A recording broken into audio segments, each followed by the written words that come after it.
My mother-in-law left in a hurry and forgot her cell phone on my sofa. When I decided to return it that night, the device vibrated in my hands. What I saw left me breathless. On the screen, a photo of my husband, who had died a year ago in a supposed accident. A message opened, exposing a dark secret I could never have imagined. But before we continue, check if you are already subscribed to the channel and write in the comments. Where are you watching this video from? We love to know how far our stories are reaching. It all began on a seemingly normal Sunday afternoon. My mother-in-law, Margaret, had come to visit me, as she had once a month since Julian's death. Those visits always left me exhausted. Behind the polite smile and sweet words, there was something calculating in the way her eyes scanned every corner of the house that had once belonged to her son. "Claire, are you eating well? You look so thin," she commented as we had tea in the living room. Her words sounded concerned, but her gaze appraised me as if I were an intruder. "I'm fine, Margaret," I replied automatically, the same answer I had given for a year to anyone who asked how I was doing after losing my husband in a car accident. The silence that followed was filled only by the sound of a spoon clinking against the cup. She checked her watch for the third time. "I must be going. I have engagements," she finally announced, standing up. I walked her to the door, breathing an internal sigh of relief. Watching the luxury car pull away with her private chauffeur, Mark, I closed the door and let out a deep sigh. I went back to the living room to collect the cups when I noticed something gleaming between the sofa cushions where Margaret had been sitting. It was her cell phone, an expensive, new model with a custom leather case. I took the device and ran to the window, but the car had already turned the corner. I tried to call her, but I realized her number would be on the very phone I was holding. "I'll return it later," I decided, placing the cell phone on the coffee table. The afternoon passed slowly. I organized some of Julian's documents that I still needed to sort out insurance papers, some pending contracts. Since his death, the company he had built had passed into Margaret's hands.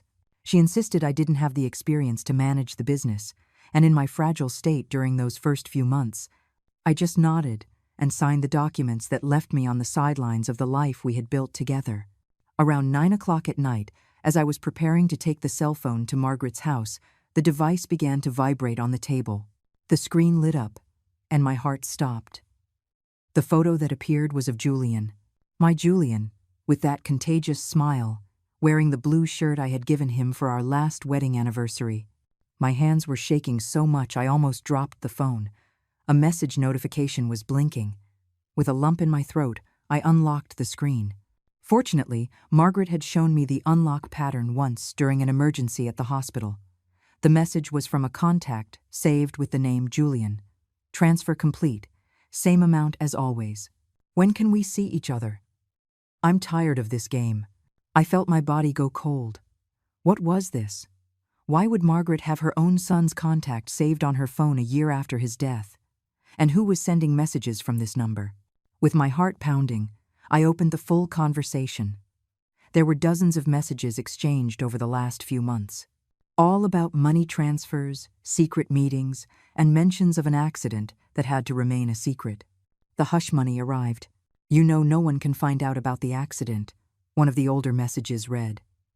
My legs gave out, and I had to sit down. A chill ran down my spine as a terrible suspicion began to form in my mind. Was Julian's accident not an accident? Was my mother-in-law paying someone to keep secrets about something? I started searching frantically through the phone, looking for more clues. In the photos, I found screenshots of bank transfers to a person named Gabriela Lopez. In the emails, drafts addressed to an M, who I suspected was Mark, the chauffeur. In one of those drafts, I read something that left me breathless. He suspected. "I can't let him talk. Handle it like the other time." As I was trying to process what I was discovering, the phone vibrated in my hands again. It was a call from the same contact, Julian. After a few seconds of silence, a woman's voice cut through the air. "Margaret? Why aren't you talking?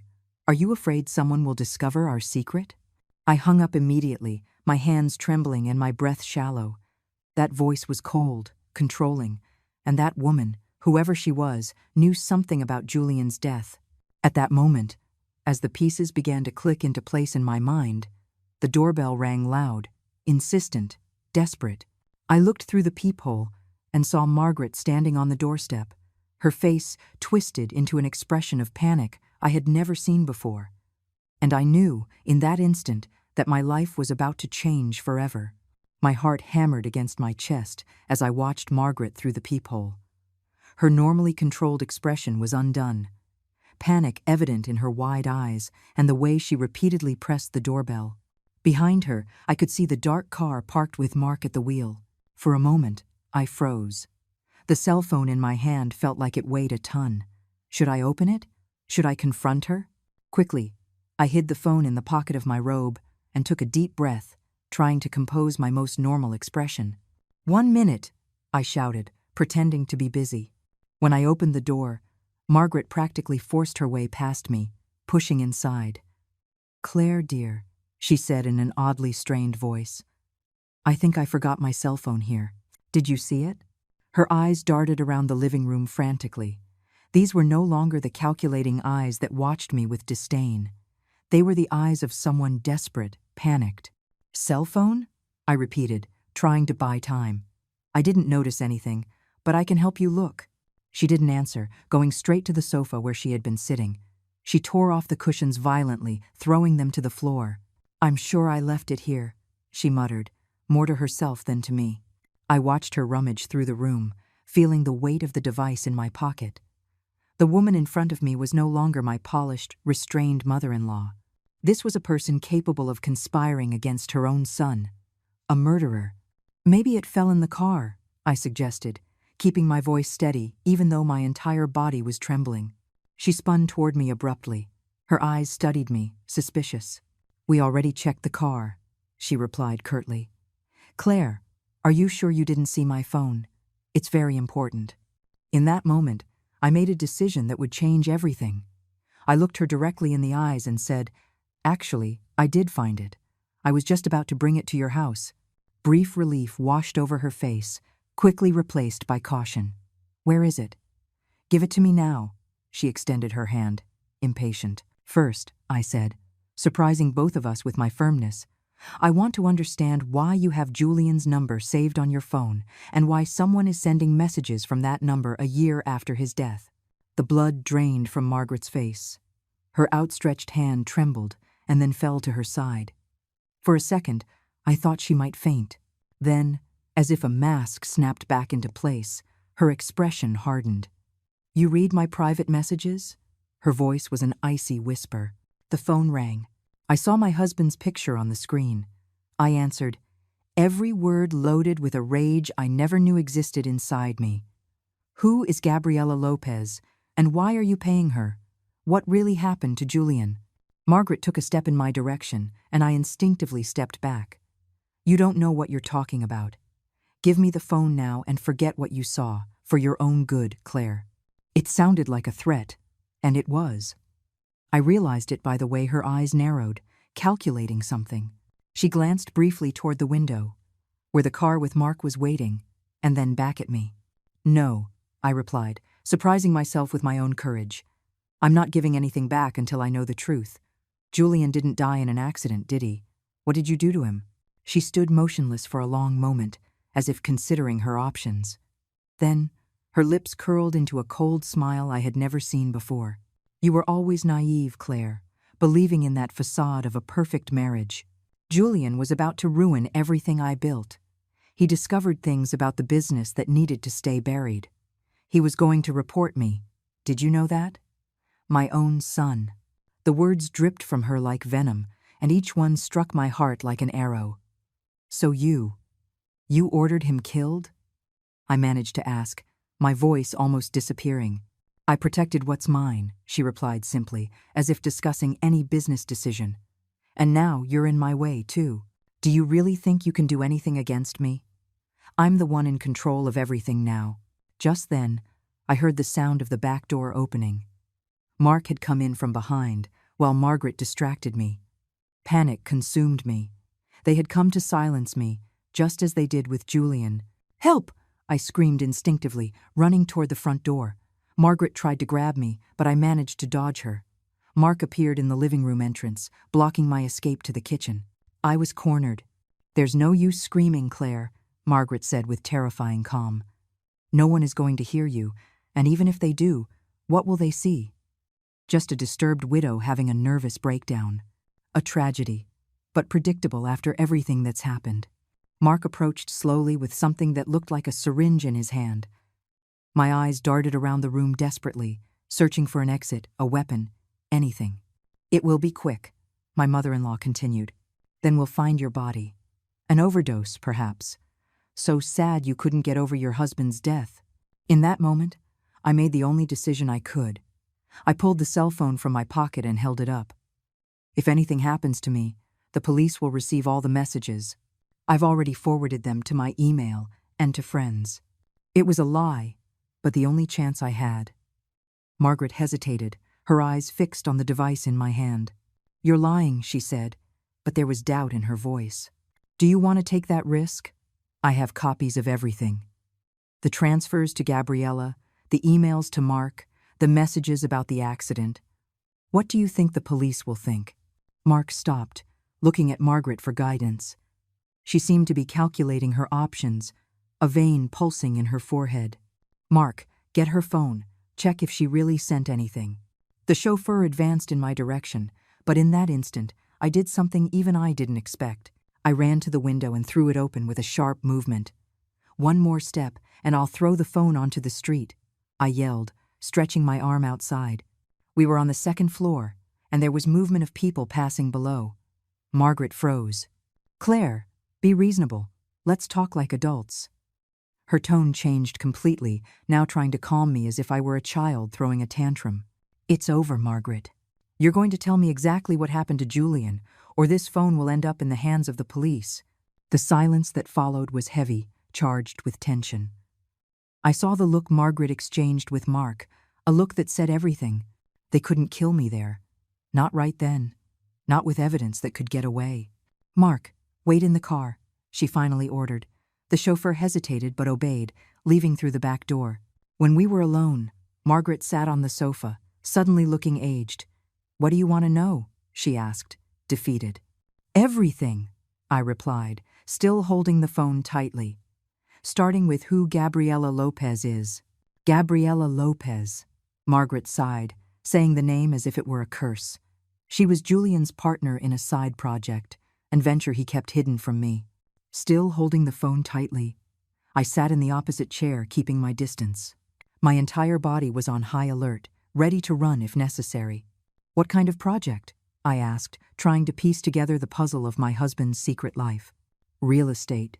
Some low-income housing complex," she replied with disdain. "Julian always had those philanthropic ideas. He thought he could build quality housing for low-income people and still make a profit. Nonsense. That sounded exactly like the Julian I knew and loved. Always concerned with making a difference, with using business for something more than just profit. It was one of the reasons I fell in love with him. And what does that have to do with his death?" Margaret settled on the sofa, as if choosing her words carefully. "Julian discovered irregularities in the main company's accounts. Substantial embezzlement. He was determined to order a full audit. Embezzlement that you committed. I completed, finally understanding." She faced me coldly. "Business is complicated, Claire. You would never understand. I built this empire for decades, doing what was necessary. Julian wanted to throw it all away because of a few financial shortcuts. So you ordered him killed," I accused, feeling the rage swell.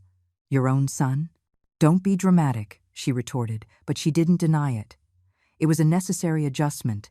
He was going to report me, destroy everything I built. The day before his death, we had a horrible argument. He threatened to take incriminating documents to the police." Her every word was like a stab. I remembered that night. Julian had come home agitated, worried. He said we needed to talk about something serious, but first he wanted to organize some documents. The next morning, he died in what everyone believed was a car accident when his brakes failed on a steep downhill road outside the city. "How did you do it?" I asked, my voice almost a whisper. A cold smile crossed Margaret's face. "I didn't get my hands dirty, if that's what you're asking. Mark handled the technical details. He has contacts in the mechanic world. It was quick, I think. Julian didn't even realize what was happening. The ease with which she spoke of her son's death disgusted me. How could anyone be so cold, so calculating? And Gabriella? How did she find out? That clever bitch. Margaret practically spat the words.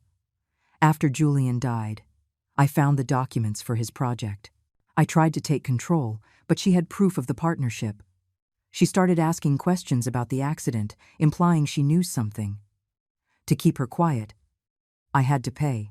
The pieces were falling into place. The messages, the transfers. It all made a terrible kind of sense.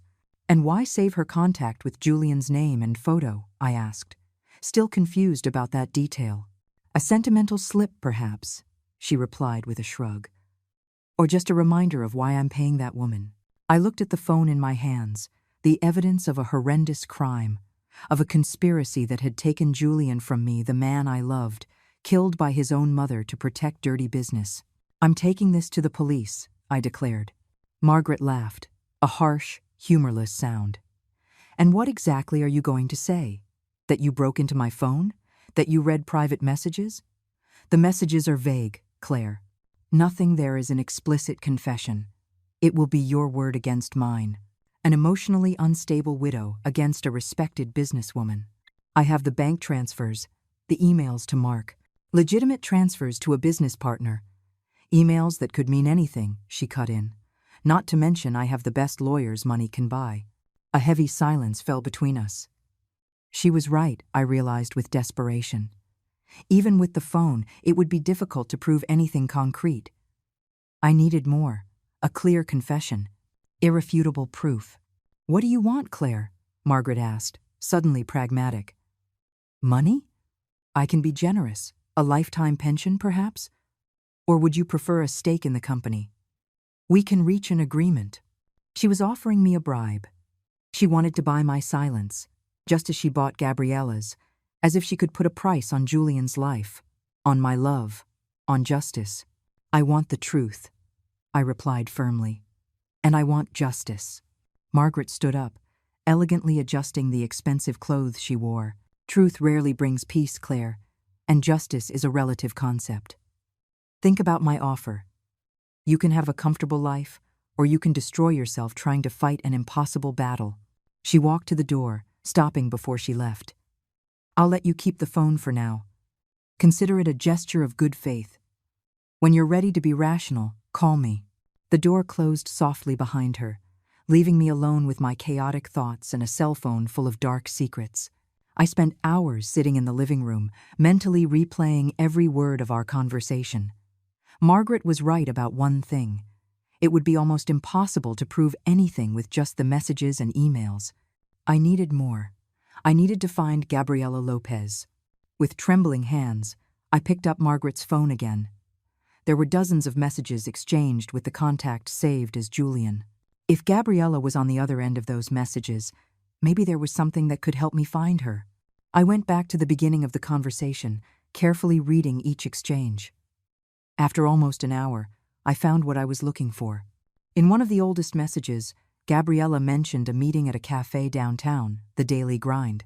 It wasn't much, but it was a start. A place she frequented. Maybe the employees knew her. Maybe they could give me more information. I looked at the clock. Almost midnight. The cafe would be closed, but I could go in the morning. I didn't have much time. Margaret had let me go this time, but I had no doubt she was already planning how to silence me permanently. As I prepared for sleep, something I knew would be impossible that night, an idea began to form in my mind. If Gabriella was blackmailing Margaret, it meant she had something concrete, some real proof of the conspiracy, proof that I needed to find. The Daily Grind, in the Wicker Park neighborhood of Chicago, was exactly as its name suggested. A cozy place where the smell of freshly ground coffee mixed with the murmur of conversations. I sat at a strategic table where I could watch the entrance while pretending to read a book. I had slept very little, tormented by nightmares where Julian called to me, asking for help, as he drifted further and further away. I ordered a strong coffee and watched the employees. Which one of them might know Gabriella? After a few minutes, I decided on the direct approach. I called over a middle-aged waitress who looked like she had worked there for a while. "Excuse me, I'm looking for Gabriela Lopez. Do you know if she comes here often?" I asked, trying to sound casual. The waitress studied me with curiosity. "Gabriela? Yeah, she's a regular. Comes in almost every morning around 10 a.m. Always orders a macchiato and sits at that corner table." She pointed to a table partially hidden by a plant divider. My heart sped up. "Thanks. She owes me some money, and I lost her contact," I lied, trying to justify my interest.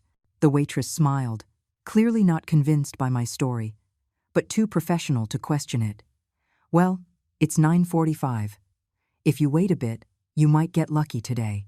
I thanked her and returned to my table, now nervous about the possibility of meeting Gabriela so soon. What would I say to her? How would I approach the subject without scaring her off?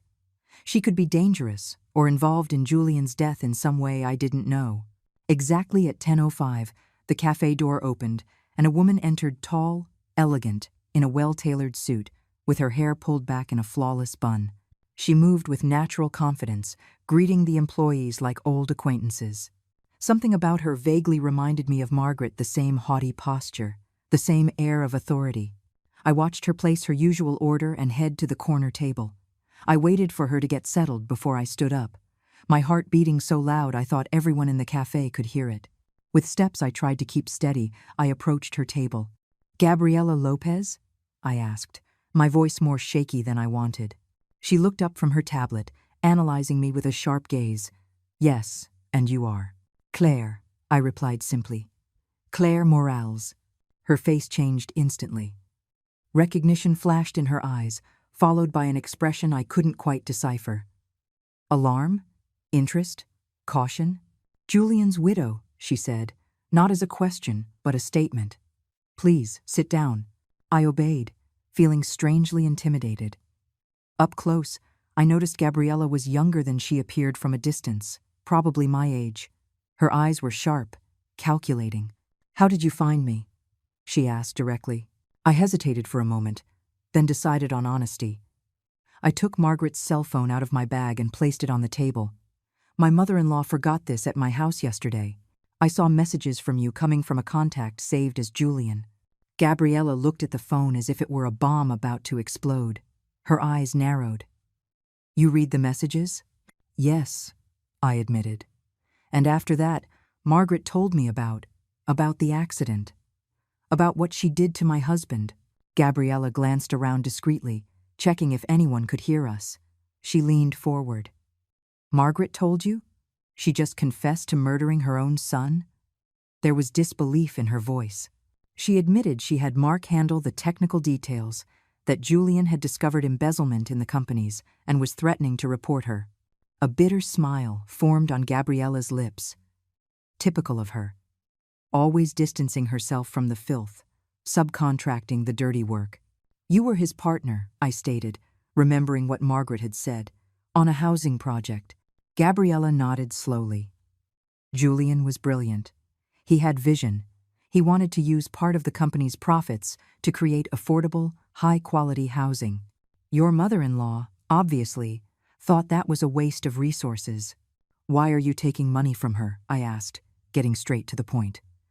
"Is it blackmail?" "I prefer to call it compensation," Gabriela replied, not denying it. "After Julian died, Margaret tried to take my share of the project. I had proof of the partnership, so she couldn't. But I also had suspicions." "About the accident? What kind of suspicions?" Gabriela took a sip of her coffee before answering. "Julian called me the night before he died. He was agitated. He said he had discovered something serious in the main company's finances. He said he had proof, documents that would incriminate his mother in a multi-million-dollar embezzlement scheme. This matched Julian's behavior that last night at home." "And do you have concrete proof of her involvement in his death?" I asked, hope growing in my chest. "I have enough to scare her and guarantee my monthly payments," Gabriela replied with a shrug. "But for a court? I don't know. And you're content with that?" I couldn't hide the outrage in my voice. "Taking money from the woman who killed your partner instead of seeking justice?" For the first time, Gabriela seemed uncomfortable. Business is business, Claire. I'm sorry about Julian, really. He was a good man. But what could I do? I didn't have concrete proof, just suspicions. And Margaret is powerful. She has contacts everywhere. I stared at her with a mix of disappointment and frustration. Julian deserves justice. I need your help, Gabriella. I need to know exactly what happened, and I need proof I can take to the police. Gabriella was silent for a long moment, studying me intently. Finally, she sighed. Look, I'm not your enemy, Claire. I also want Margaret to pay for what she did, but we need to be smart about it. I'm listening, I replied, feeling a spark of hope. Margaret made sure to clean up any direct trail from the crime. But Mark, her chauffeur? He's the weak link. He's the one who bribed the mechanic to sabotage the brakes on Julian's car. How do you know that? Gabriella opened her purse and took out a small USB drive. Because I have this. A security camera recording from the garage where Julian's car was serviced the night before the accident. It shows Mark paying the mechanic. It's not definitive proof, but it's a start. I looked at the small object with fascination. The first concrete proof of the conspiracy that killed Julian. Why are you helping me? I asked, looking at the USB drive in my hand. You were happy just taking Margaret's payments. What changed? Gabriella looked away for a moment, something in her expression hardening. I'm tired of this game, she finally admitted. At first, I thought I could live with the arrangement. After all, it was lucrative and kept me safe. But Margaret's veiled threats are constant. The feeling of always looking over my shoulder. And, she paused, seeming to weigh her words. Julian deserved better than that. I put the USB drive in my bag, as if it were a precious treasure. In a way, it was. What do I do now? Take this straight to the police? Gabriella shook her head. It wouldn't be enough. It's circumstantial evidence at best. We need more. We need Mark to confess, or better yet, for Margaret to confess. And how would we get that? I asked, feeling lost.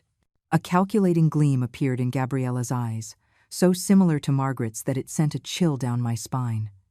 I have a plan, she said, leaning closer. But it's going to require courage. Margaret thinks I'm on her side, that our deal is still in place. We can use that to our advantage. As she spoke, a bold plan began to take shape. We would use Margaret's cell phone to lure Mark to an isolated place, an old industrial warehouse that belonged to the companies but was decommissioned, on the outskirts of Chicago. Gabriella would convince Margaret that I had discovered additional evidence and that we needed to solve the problem permanently. Margaret won't come personally for something so dirty, Gabriella explained. She'll send Mark, but she'll be monitoring everything closely, probably through calls with him. And what if he tries to hurt me? I asked, fear growing inside me. You won't be alone, Gabriella guaranteed. I have reliable contacts who will provide security. We'll hide cameras and microphones throughout the warehouse. The idea is to provoke a confession. Record everything. Hopefully, Mark will implicate Margaret directly. The plan seemed like something out of a thriller movie, not the life of a middle-class widow who, until a year ago, led a quiet existence. But I was no longer that woman. Julian's death, and now these revelations, had transformed me. When? I asked simply. Tonight, Gabriella replied. The longer we wait, the more dangerous it becomes for you. Margaret knows you discovered her secret. She won't let it go. I agreed. I exchanged phone numbers with Gabriella, and we arranged the final details. She would give me precise instructions by text on how to get to the warehouse without being detected. As we parted, Gabriella held my arm. Claire, understand one thing. After we start this, there's no turning back. Margaret is dangerous. If our plan fails... I know, I interrupted, but I can't let her get away with what she did to Julian.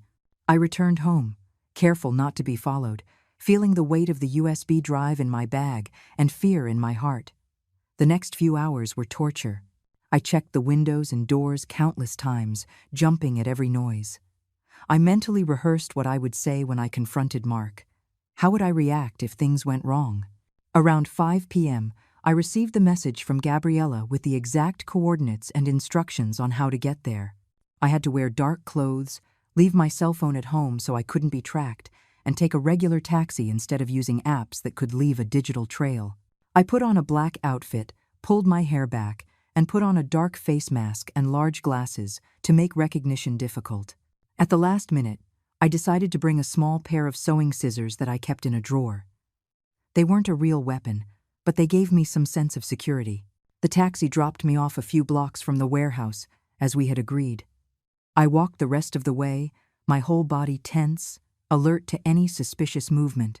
Night had already fallen, and that industrial area of the Chicagoland area was practically deserted after business hours. The warehouse was an old metal and concrete building, with high, dirty windows. Gabriella was waiting for me at the back entrance, along with two serious-looking men in dark clothing. "Private security guards," she explained briefly.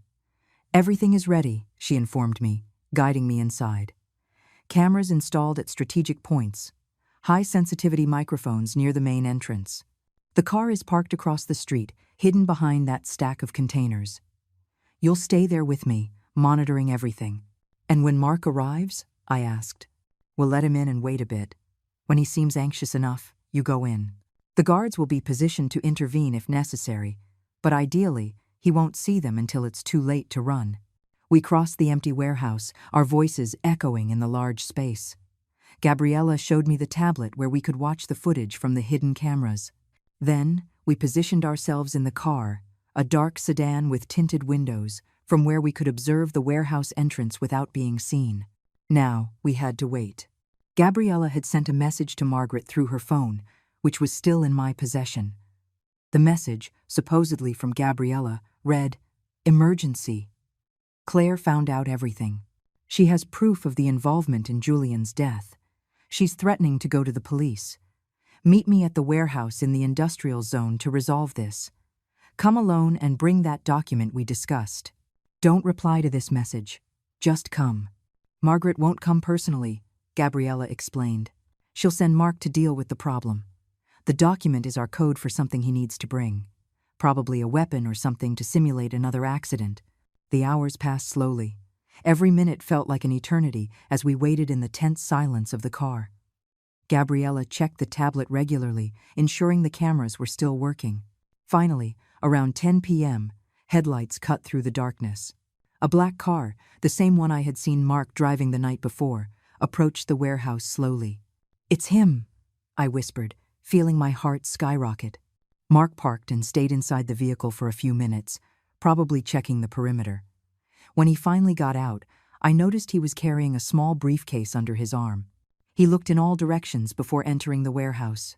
"Is he armed?" I asked, trying to see better in the dark. "Probably," Gabriella answered calmly. "But our men are too. Don't worry." On the tablet, we watched Mark enter the warehouse. He called out for Margaret, his voice echoing in the empty space. He seemed tense, nervous. "It's your time," Gabriella said, squeezing my shoulder lightly. "Remember, we need him to confess. Mention the accident, ask about the brakes, provoke him about Margaret giving the orders." I took a deep breath, trying to calm my racing heart. This was the moment I had been preparing for, or trying to prepare for the last 24 hours, the chance to get justice for Julian. "I'm ready," I said, opening the car door. The inside of the warehouse was cold and damp, with the characteristic smell of abandonment. Mark was in the middle of the empty space, illuminated only by the moonlight coming through the high windows. He looked small and fragile there, despite his rigid posture. "Mrs. Margaret?" he called out again, his voice trembling slightly. "She's not here," I replied, stepping out of the shadows. Mark spun around abruptly, his eyes widening as he recognized me despite the mask and glasses. He stepped back instinctively. "Mrs. Morales? What? What's going on? Where is Mrs. Margaret?" "Margaret isn't coming, Mark," I said, keeping my voice steady despite the fear. "It's just you and me, and that briefcase you brought. What's in it? Another way to silence me? Like you silenced Julian?" He paled, clutching the briefcase to his chest like a shield. "I don't know what you're talking about, ma'am. Mrs. Margaret sent me to pick up some documents, that's all." "Liar," I accused, taking a step toward him. "We know everything, Mark. About how you sabotaged the brakes on Julian's car, about the money you paid the mechanic. We have the security camera footage from the garage. That hit him like a physical blow. He staggered back, panic evident on his face. "No, it wasn't my fault," he stammered. "I just did what I was told." "Who told you, Mark?" "Say it." My voice sounded stronger than I expected, fueled by the rage growing inside me. "Mrs. Margaret," he finally admitted, defeated. "She said it was necessary, that Mr. Julian was going to destroy everything she built." My entire body was shaking, but I kept pressing. "How did you do it? Tell me every detail." The words began to pour out of him like a desperate confession. "She gave me money to pay Ben, a mechanic I knew. I went to the garage late at night, after it closed. Ben damaged the brake line, made it look like natural wear and tear. It was just supposed to be an accident. Mr. Julian wasn't supposed to die." His last words sounded like a plea, as if he could absolve himself of guilt by claiming death wasn't the ultimate goal. "But he did, Mark. My husband died because you chose to follow criminal orders. And now Margaret wants to kill me too, right? Is that why you're here?" Mark looked at the briefcase in his hands, guilt written on every line of his face. "A sedative," he admitted in a low voice. "She said to make it look like a suicide. That you were distraught since Mr. Julian's death, that no one would suspect." At that moment, I heard a slight noise behind me. Before I could turn, a familiar voice cut through the air. "You incompetent idiot." Margaret was standing in the side entrance of the warehouse, an imposing figure even in the semi-darkness. Her face was contorted in a mask of cold fury. Beside her was a man I didn't recognize, holding what looked like a gun. My blood ran cold. The plan had failed. Margaret wasn't supposed to be here. "Mrs. Margaret." Mark looked as shocked as I was, I thought. "Shut up," she ordered, walking into the warehouse. "I thought after so many years working for me, you would be more discreet, more efficient, but no. At the first sign of pressure, you confess everything." Her gaze turned to me, icy and calculating. "And you, Claire? Did you really think you could corner me like this? That I wouldn't notice such an obvious trap? How did you know?" I managed to ask, my throat dry with fear. A faint smile curved her lips. "The message. Gabriella would never call me for a personal meeting. Our agreements are always remote, bank transfers, and she would never, ever mention the accident in writing. It was amateurish, Claire." My mind was racing. Where were Gabriella's guards? Where was Gabriella herself? As if reading my thoughts, Margaret continued. "If you're looking for your new friend, don't worry. She's fine. Being kept company by my men in the car where you were hiding. Gabriella was always too ambitious for her own good. I realized we were lost. The plan had backfired. Margaret was smarter. She had more resources. She was always one step ahead. You killed your own son," I said, surprised by the firmness in my voice despite the fear. "How can you live with yourself after that?" Margaret looked at me as if I were a naive child. "Business is business, Claire. Julian chose to get in my way. It was a business decision, nothing personal." "Nothing personal?" I repeated, incredulous. "He was your son." "He was a traitor," she replied coldly. "He discovered my deals with certain companies, necessary embezzlement to maintain the empire I built. He threatened to turn me over to the authorities, to destroy everything. What other choice did I have?" Her coldness was appalling. There was no remorse, only calculation. To Margaret, Julian was just a variable in her equation of power and money. "And now," I asked, "are you going to kill me too? Do you think that will end your problems?" Margaret sighed, as if bored with the conversation. "Frankly, Claire, you've caused more trouble than you're worth. You could have continued your life quietly with the generous pension I granted you, but you had to meddle." She made a slight gesture to the man beside her, who took a step forward. I recognized him then. He was one of the guards from the company building.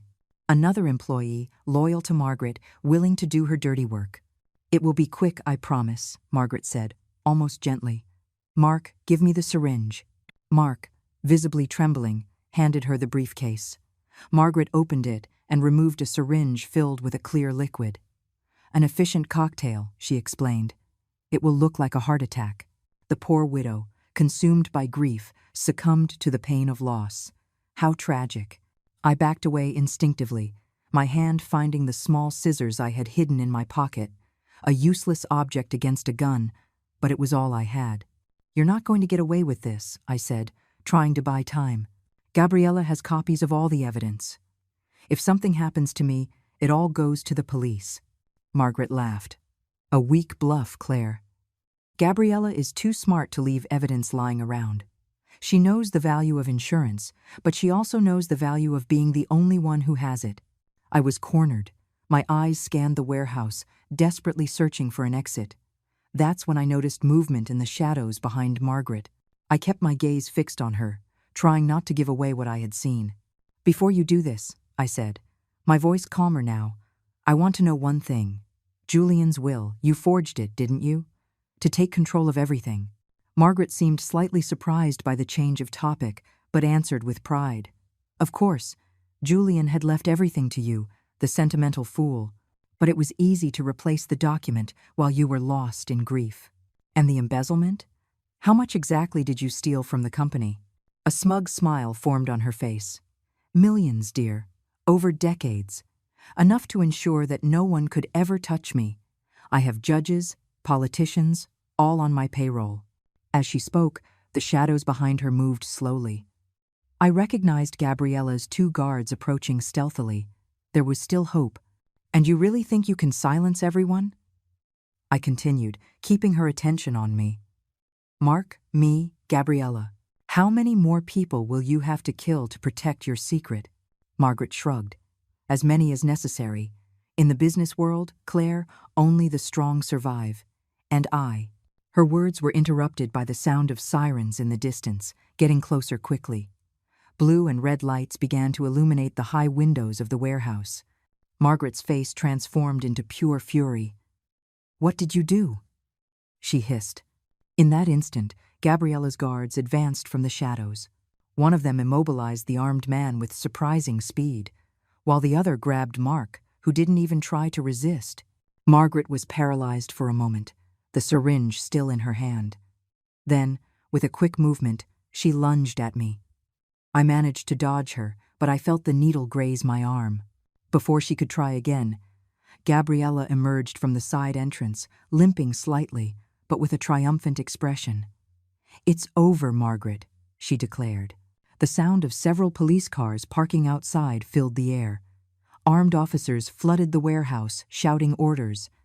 "Police! Everybody freeze!" Everything happened very quickly after that. Margaret, Mark, and the guard were handcuffed and taken outside. Gabriella approached me, a faint bruise forming on her face. "We did it," she said, exhausted but satisfied. "We recorded everything. Her confession about the will, the embezzlement, everything." "How did you escape?" I asked, still trying to understand how we had survived. "Your men weren't as good as mine," she replied with a tired smile. "And I had already called the police before we even entered the warehouse. An extra insurance policy, let's say. An officer approached us, asking us to accompany the others to give a statement. As we walked outside, I watched Margaret being put into the police car. For a brief moment, our eyes met. There was no longer arrogance in her eyes, just cold rage and the understanding that, finally, she had been defeated. The months that followed were a roller coaster of emotions and legal procedures. The case was widely reported. Prominent businesswoman accused of ordering her own son's murder, turning our family tragedy into a public scandal. Margaret's recorded confession in the warehouse, combined with Mark's detailed statement and the security camera footage from the garage, provided irrefutable proof. The investigations revealed the extent of Margaret's crimes. In addition to Julian's murder, there was an embezzlement scheme that stretched back more than 2 decades, involving bribes to politicians and public officials. The trial was swift and ruthless. Margaret was sentenced to life in prison for first-degree murder, attempted murder, and financial crimes. Mark received a lesser sentence for cooperating with the investigation, but would still face long years behind bars. As for me, I had to learn to live with a new reality.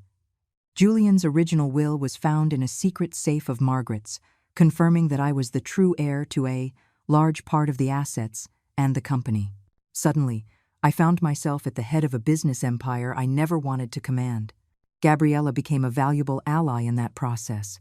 Her business expertise and knowledge of the housing project she had developed with Julian were fundamental for me to begin to understand the company's operations. One autumn afternoon, 6 months after Margaret's imprisonment, I met Gabriella at the same cafe where we had planned our confrontation. Now, it was a friendly business meeting. "The investors are excited about the housing project," Gabriella commented, analyzing some charts on her tablet. "Following Julian's original vision, we managed to reduce costs without compromising quality. The first units will be ready in less than a year." I smiled, feeling a mix of pride and melancholy. He would be happy. It was everything he dreamed of accomplishing. "You're doing an excellent job, Claire," Gabriella said sincerely. "Taking over as CEO of the company wasn't something you were prepared for, but you're handling it admirably." "I'm still learning," I admitted, "but I feel like I'm on the right path. Cleaning up the company's name, undoing the damage Margaret caused, carrying out the projects Julian valued. It's almost like keeping him alive, in a way." Our relationship had evolved into something between friendship and professional partnership. It would never be completely close. There was too much pain and complexity in our shared history. But there was mutual respect. After the meeting, I decided to do something I had been avoiding for months. I drove to the cemetery where Julian was buried. It was the first time I had visited his grave since I discovered the truth about his death. The day was clear, with the late afternoon sun casting long shadows among the headstones. I walked slowly until I found the spot, a simple marble plaque with his name and dates. I placed the flowers I had brought, lilies, his favorites, and sat on the grass beside the grave. "We did it, my love," I whispered, feeling the tears I had held back for so long finally find their way down my face. "Margaret is in prison. The truth is out. Your company is clean now, and we're moving forward with that housing project that meant so much to you." The gentle wind rustled the leaves of the nearby trees like a silent response. "I miss you so much," I continued, my voice choked. "Every day. But now, at least, there's some comfort in knowing that justice was served, that your legacy will continue." I spent almost an hour there, sharing with Julian everything that had happened in recent months. It was cathartic, as if I could finally put a period on that painful chapter of my life. When I got up to leave, I felt lighter, as if a weight had been lifted from my shoulders. The pain of the loss was still there. It probably always would be. But now there was room for other emotions, too. Pride, determination, maybe even hope. In the following months, I immersed myself in the work of transforming the company. I removed executives compromised by Margaret's schemes, established new protocols for financial transparency, and prioritized the social projects that Julian valued so much. The housing complex, which we named the Julian Morales Project, became a model for affordable and sustainable housing in the Chicagoland area. When the first families began to move into their new homes, we organized a small inauguration ceremony. As I cut the symbolic ribbon, I looked up at the clear sky of that spring morning and smiled. Somewhere, Julian was smiling too. A journalist approached me after the ceremony, microphone in hand. "Mrs. Morales, how does it feel to be realizing your late husband's dream, especially after everything that's happened?" I thought for a moment before answering. "I feel that life sometimes takes us down paths we never imagined traveling. When I found that forgotten cell phone on my sofa a year ago, I had no idea it would lead me to discover such a painful truth, but also to an opportunity to seek justice and continue Julian's legacy." "And what about Margaret? Have you visited her in prison?" I shook my head. Some wounds are too deep to be healed with words. I've learned that justice and revenge are different things. I no longer carry hatred for her, only the certainty that she is paying for what she did. The reporter seemed satisfied with the answer, but asked one last question. "What's next for you, Claire Morales?"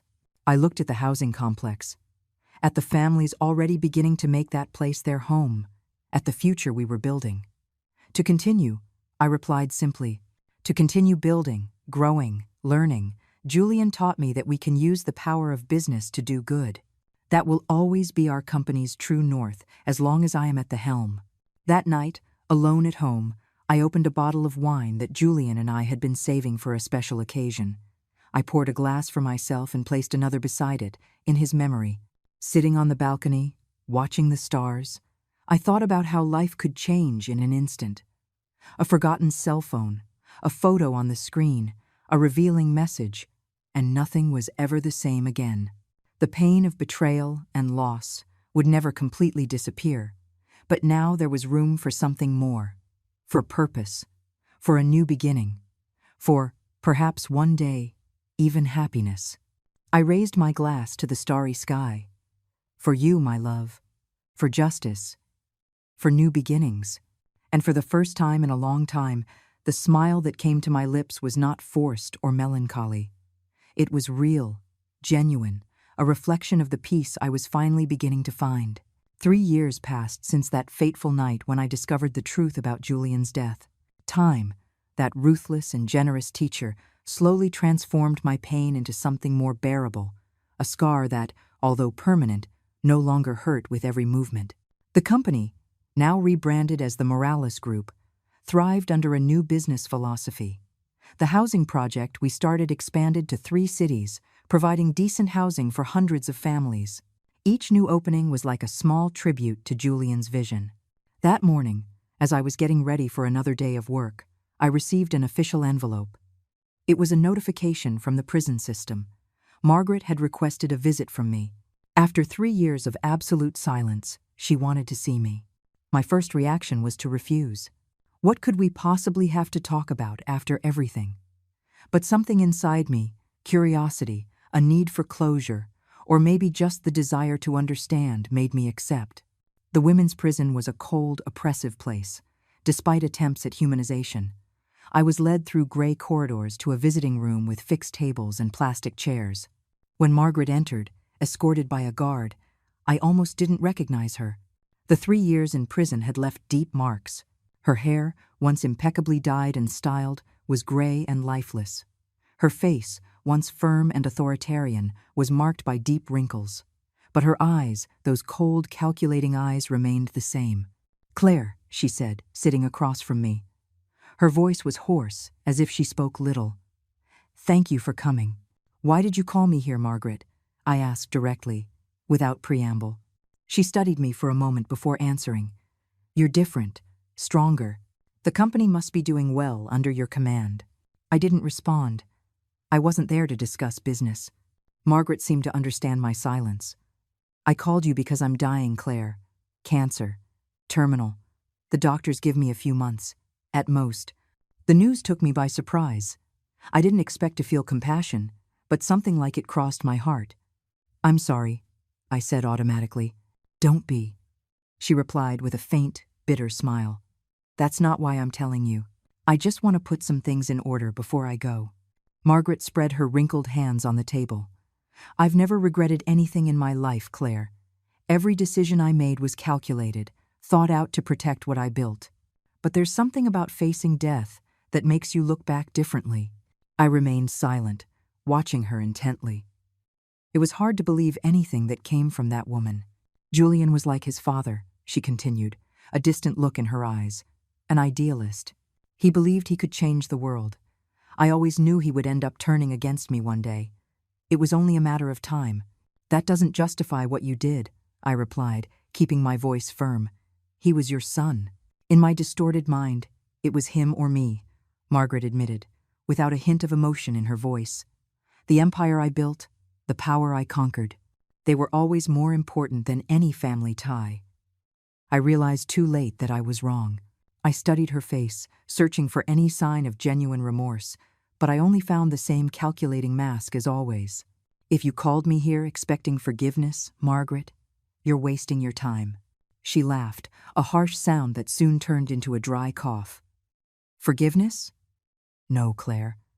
I know I don't deserve it, nor am I asking for it. I called you for a more practical reason." Margaret took a thin envelope she had brought with her and pushed it across the table toward me. "What is this?" I asked, not touching the envelope. "A final will, legally validated, confirming that all my personal assets, those not confiscated by the state, are to be allocated to the Julian Morales project." This surprised me. "Why?" "It's not redemption," she answered honestly. It's just an attempt to balance the scales, even if only minimally. Maybe the money I used to destroy can now be used to build. I took the envelope reluctantly. I didn't know what to feel at that moment. It wasn't forgiveness, nor understanding. Just a strange feeling that a cycle was closing. "There's something else," Margaret continued. "In the main company's safe, behind the painting in the CEO's office, there is a journal. My journal? It contains details of all the schemes I carried out over the years. Names, dates, amounts. It might be useful for recovering more embezzled funds." "Why are you telling me this now?" Margaret looked at her wrinkled hands. "Because death has a peculiar way of clarifying things. I don't want my mistakes to be buried with me." Our conversation didn't last much longer. There was no forgiveness to be offered, no redemption to be found in those final words. As I stood up to leave, Margaret called my name one last time. "Claire, Julian would be proud of what you've done with the company." I stopped for a moment, without turning around. "I know," I replied simply, and continued walking. Margaret died 2 months later, alone in a prison infirmary. I didn't attend the sparse funeral, but I sent flowers, not for her, but for what she could have been if she had chosen a different path. The journal was exactly where she had indicated.